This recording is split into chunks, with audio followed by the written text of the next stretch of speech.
有这样一条公路，它跨越天山山脉，连接着新疆的南北。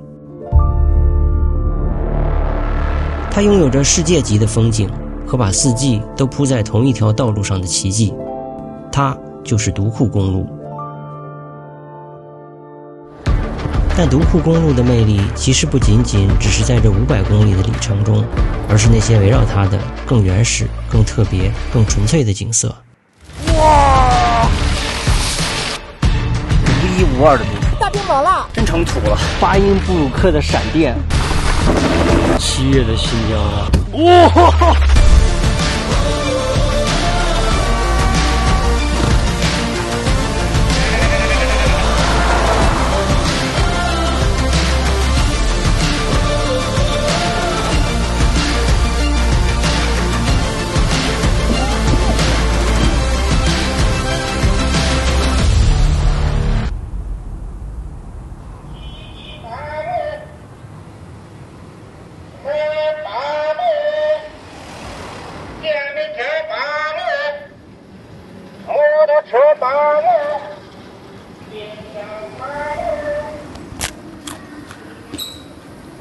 你说这个馕能吃到独山子吗？应该可以吧。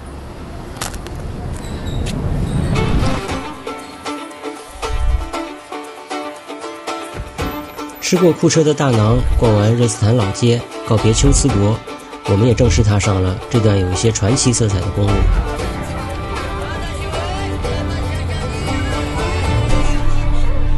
可以教你跳，教我跳啊！怎么跳？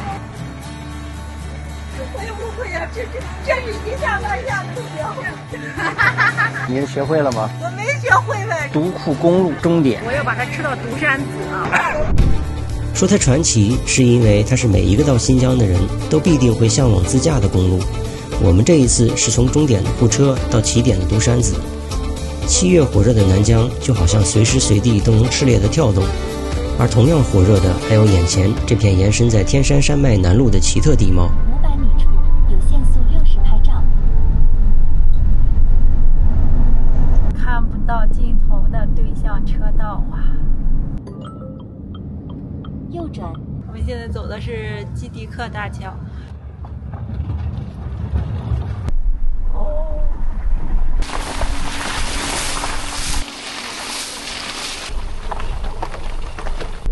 里头还远着呢，里头最里头那块特别好看。看看我们身后是什么样的景色。哎呦我去，这个地方的话，你不深入进来以后，你是没办法体会的，真的。这边的这个风跟我们以前看过的不一样，它是特别的锋利。一会儿飞航拍的话，你能看到特别的薄。这个地方说实话，它并不是那么的大众，需要你有4驱车，也就是没有4驱车的话，你有一个城市的 SUV 这个底盘啊，然后你才能对来这儿。这底盘你必须得稍微高一点。碰到了一个这个兄弟，然后他给我们提了很多好的建议，比如说你进来之后一定要往左走，这边然后才是最好看的。Hello， 然后是新疆资深玩家，可以这么说吧？可以。玩遍新疆资深玩家。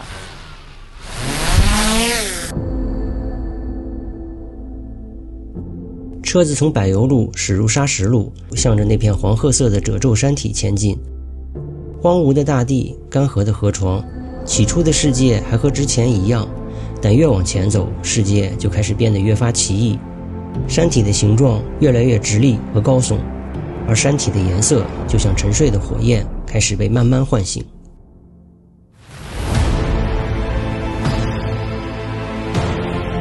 时间和空间在这里被折叠成想象不到的模样，光影在这些缝隙里流动，地壳仿佛被刀锋形状的石林刺开，就好像它们历经亿万年的挤压和侵蚀，也仅仅是为了让这一刻的壮观得以显现。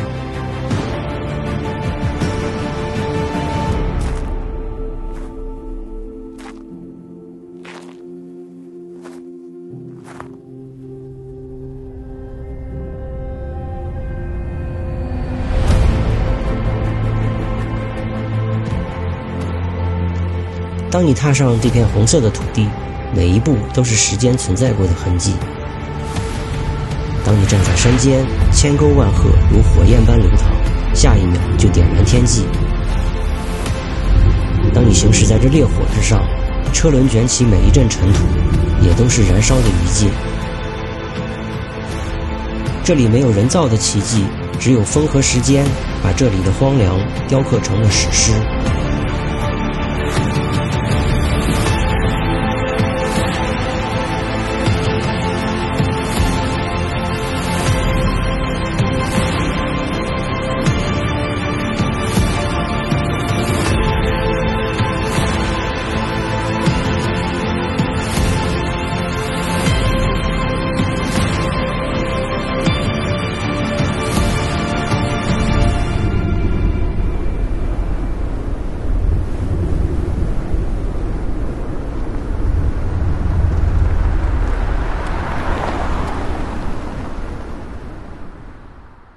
这是就是衡山石林的一个观景台，这个观景台它挨着这个路特别的近，你看到没有？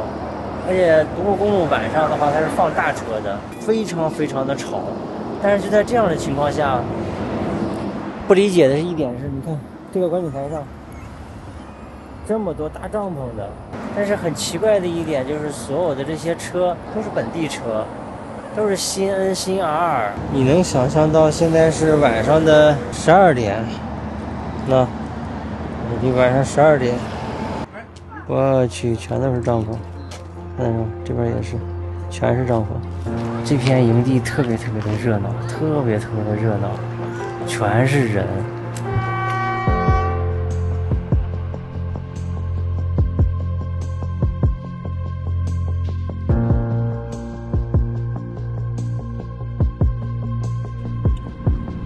雪山吗？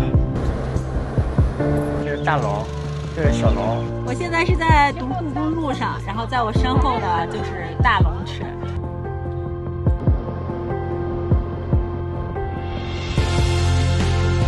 沿着天山继续北上，雪山、草地、河流、湖泊、蓝天、白云，在一段又一段充满梦幻色彩的路途中，景色开始逐渐从南疆的荒凉转向北疆的生机。独库公路最迷人的，可能从来都不是翻了多少座山，而是这些藏在险峻之后的柔软，藏在壮阔之下的宁静。我没骑过马，给我来一匹温顺的马吧。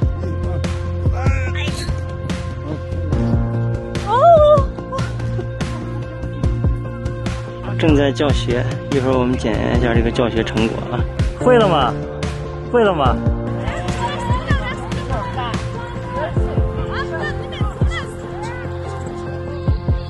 这个马我感觉它老点头是什么意思？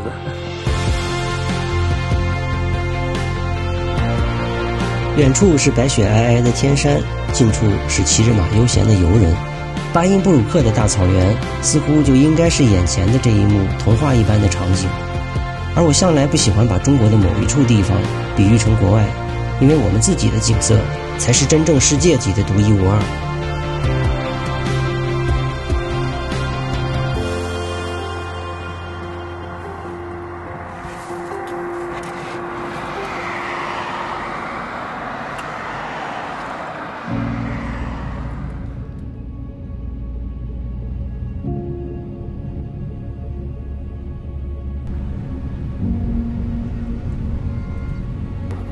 这么阳爽，哎我去！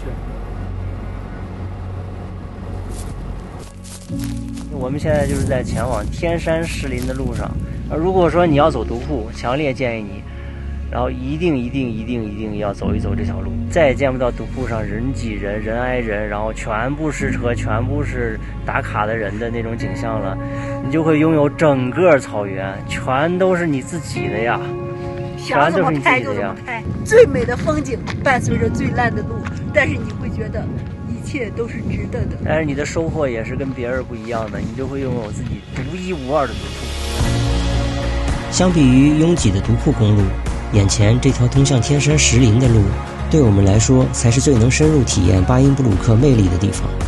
没有人挤人的喧嚣，没有堵车的烦恼，更原始、更纯粹的光影也开始变得更加肆虐。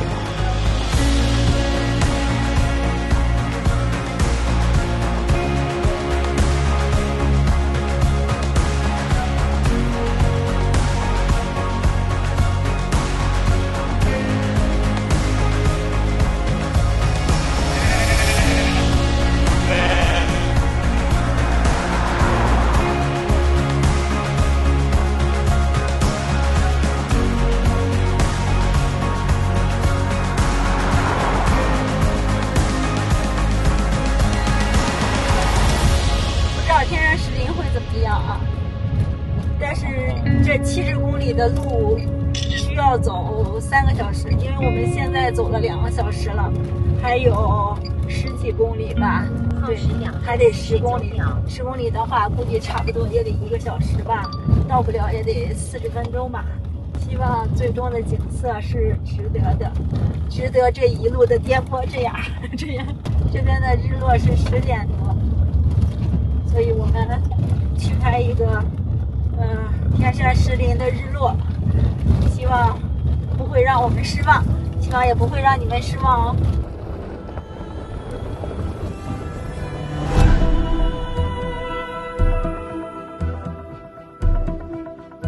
越烂的路往往藏着越极致的风景。巴音布鲁克的草原之上，天山山脉的脚下，一眼看不到尽头的之字形弯路，还有接下来和电影《飞驰人生》一样的感官体验。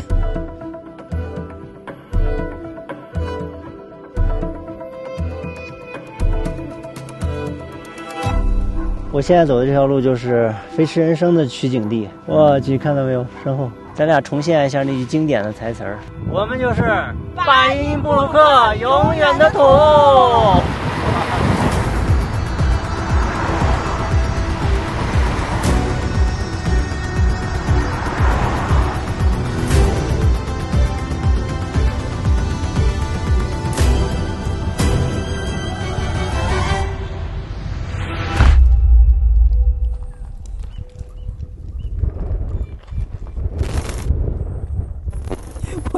我们没有成为巴音布鲁克。哎呦，慢着！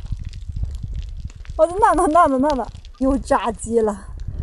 我们没有成为永远的王，真的成永远的土。啊，下雨了，下大冰雹了！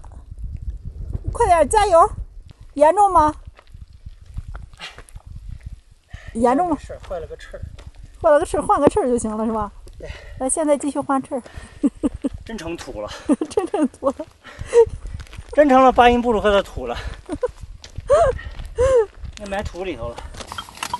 然后你看，这刚才这个炸鸡损坏了一个翅儿。几点了？现在马上天黑了。唉。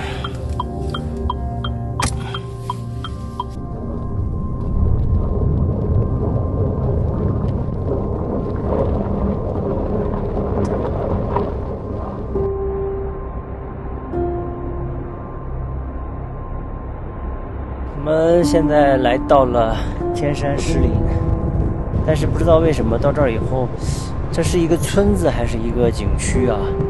但是已经废弃了，好像感觉。很可惜的一点是我们到的太晚了，现在基本上天就已经没有太阳了，而且黑的不行。勉强拍个延时吧。但说实话，这一路过来的风景，其实我认为才是最好看的，真的是不比我身后的这个石林要差。好像在下暴雨，雷暴，看到没有？闪电，哇，真的是，我去！虽然那边石林，我跟你说，它那个因为天色特别晚，然后没有拍到，但是我们拍到了一个更牛逼的，就是巴音布鲁克的闪电。我去，哇！估计那边正在下暴雨。我靠！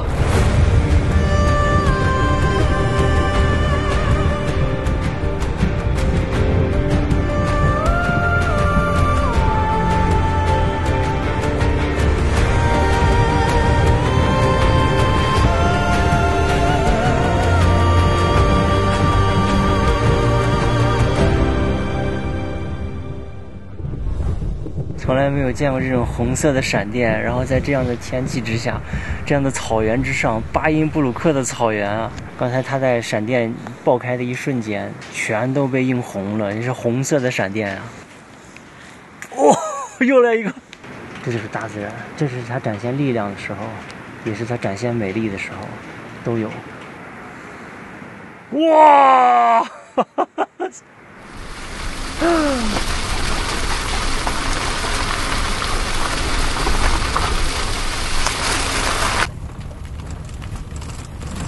我们这从飞驰人生的那个取景地特别弯弯绕绕的下山的路上正往回走，这一幕让我想起了决赛的那个场景。对，我们现在也下着雨，然后外边打着闪电，简直是一模一样，有没有？我看那个的时候，我热泪盈眶，不知道为什么。那句话挺经典的，机会只是说有那么一两次而已。对，你抓住了，那就是抓住了；你抓不住，可能普通人这辈子他都不会再有机会了。是吧？哇！外边一打闪电，整个大地全都亮的不行。但是你也只能看到亮的那么1秒钟、2秒钟。所以说，大自然的魅力就在这儿，它可以把整个这个黑夜变成白昼，但是它只让你看那么1秒、2秒。你可能说你抓住机会了，你就可以变成那个让黑夜变成白昼的人。但是你抓不住，你只能看偷窥那么1秒、2秒。行了，回去我们估计就2、3点了。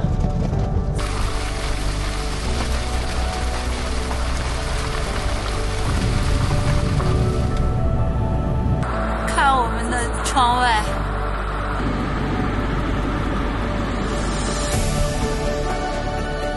离开天山石林，继续北上。此刻的我并不想再说什么感悟，我只想告诉你，无论你是抓住还是没有抓住那1、2次的机会，这个世界都值得你去多看一眼，因为它始终可以在你的认知之外，让你看到它最无与伦比的美丽。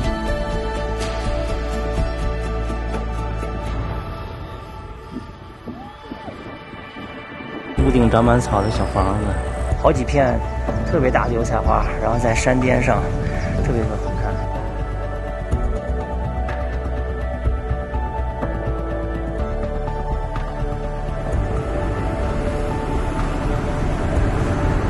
这是飘在半空中的云，看到没有？那边是正在日落中的天山。刚才在这个山谷中拍到了一团翻腾的雾气，这个雾气翻腾的特别快，然后在那一瞬间，尤其阳光打在那上面的时候，就感觉好像一条龙或者凤在山谷间翻腾一样，特别的漂亮。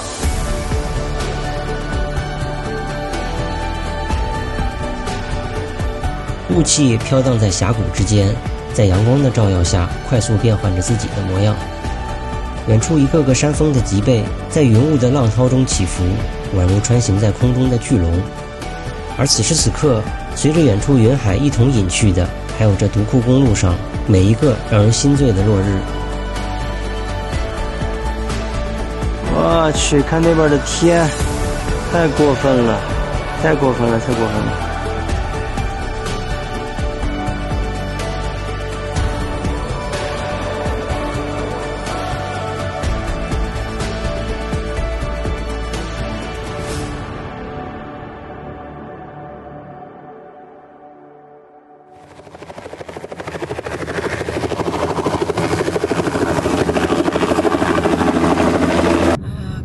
这个车去唐布拉画廊回来的车，这就是新疆。就是多的呀，看不到尽头。你真的是，这还没有任何的情况，就没有交通事故，没有什么的，车流量就是这么大，主打一个全国人民来新疆。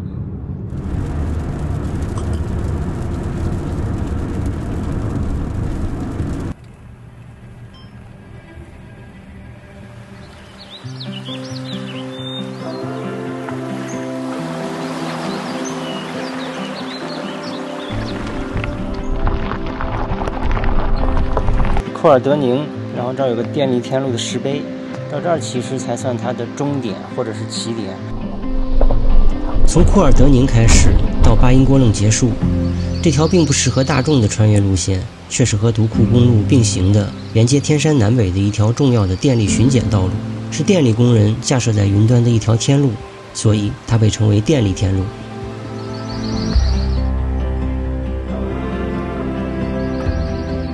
100多公里的距离，全程都是非铺装的砂石土路，沿着一座接着一座的铁塔，行走在天山主脉的高山和峡谷之间，穿越河谷，翻过高山，飞驰在草原。这条天路拥有着更原始的自然景观，却没有熙熙攘攘的游人。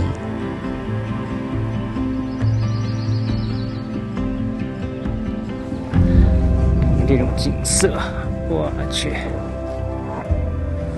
看远方连绵起伏的山，还有云山、峡谷中的河流，这不比人挤人的景区强，强太多了。但你能看到这些，是因为无数伟大的电力工作者，在这看似不可能的地方，穿过冰川、高寒区域、冻土带，和大自然极限对峙的结果。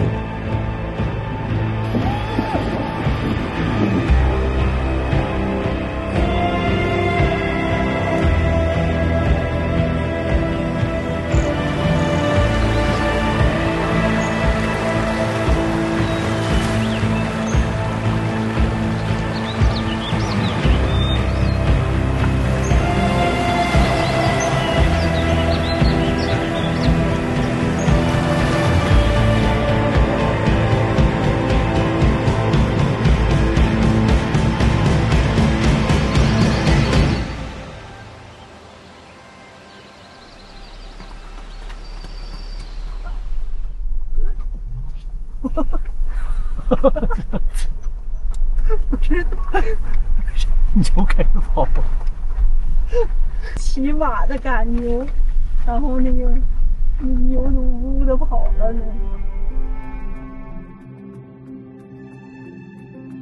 随着海拔的急速攀升，景色也快速的变化。身后还是郁郁葱葱的田园风光，但前方的高山上竟然出现了一堆堆还没有融化的积雪，大地也开始由绿草覆盖，直到山顶的寸草不生。海拔造就极限的生存环境，但同样也造就极致的风景。目前我们的海拔已经到了3000了，从刚才的云山森林变成了一毛不拔了。然后现在的山上是夏天，所以它的这个草还比较绿。但是越往上，看到没有，上面就基本上不长草了。这边的温度是越来越低了，景色是越来越好看了。你能想象在7月的新疆能看到雪吗？这边是雪，那边是绿草。7月的新疆啊，我去！我特别喜欢从这个角度来看这个来的时候这个路。是的，我很喜欢这种回首来时路的感觉。那些崎岖不平的弯路，总会在翻过高山的那一刻，在身后消失。因为只有这样，才会有更远、更伟大的景色，在远方的地平线等待着我们。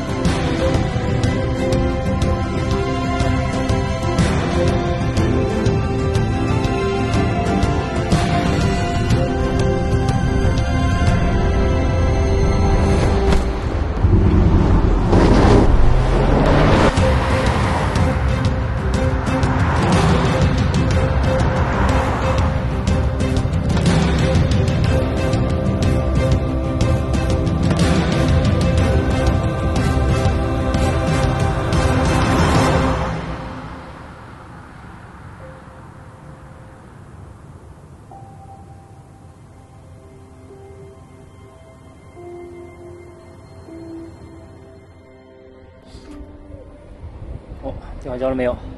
这是我们在巴音布鲁克被困的第2天还是第3天了？因为前阵子也就17号的时候，从乔尔玛到杜山子，因为泥石流封路了，所以我们被困在巴音布鲁克这个驻车地。预计后天吧，预计后天21号，才可以走。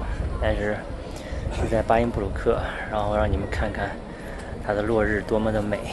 这就是普普通通的巴音布鲁克草原上的一个日落啊！去看我身后这个天，整个晚霞，太阳落下去之后，火烧云，哇，太好看了，比刚才更好看。但是我站在这儿的话，就是这边是红色的，这边就是蓝色的。现在是7月21号早上起来9点，应该是8点就通了，放行了。现在我们正要往那边走，所以现在看到的只有往过去的车，没有对向车，一个对向车都没有。因为那边的车应该也是刚放行1个钟头，它还过不来呢。还有几点那个小贴士啊，小 tips 一定要注意啊。就是首先，感冒发烧的药一定要带；其次，拉肚子的药一定要带。不要问我们为什么，这都是血泪的教训。如果有走独库公路的，一定要谨记啊！7月份、8月份。这样的雨季，独库北路是特别容易塌方的，而且一塌就是1天、2天、3天这样的。无论是南向北、北向南，无论是库车到东山寺还是东山寺到库车，一定要尽快同步，一定要尽快同步，否则你就极有可能在这儿连续被困1个礼拜。如果你要绕道，就可能是上千公里的绕。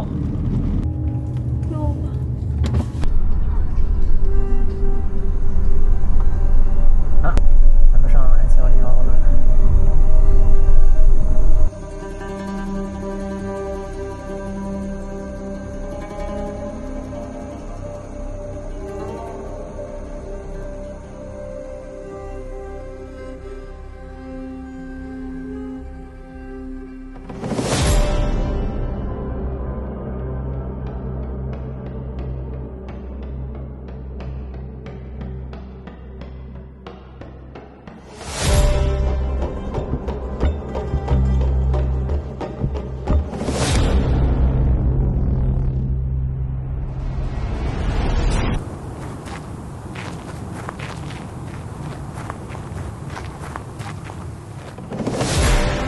当我们最终站在这里，世界也变得安静，只听得见风掠过远处的悬崖和地球在这里持续呼吸的声音。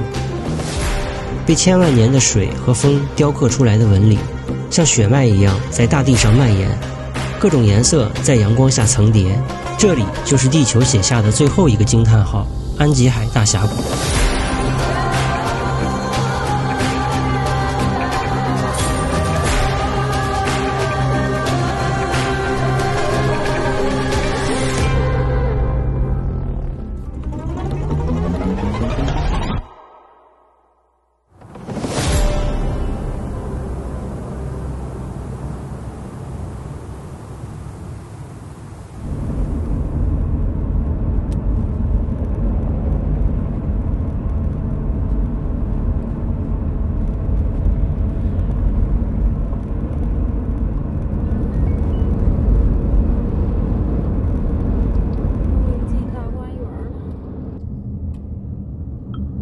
这个打卡的人这么多，都是排队的。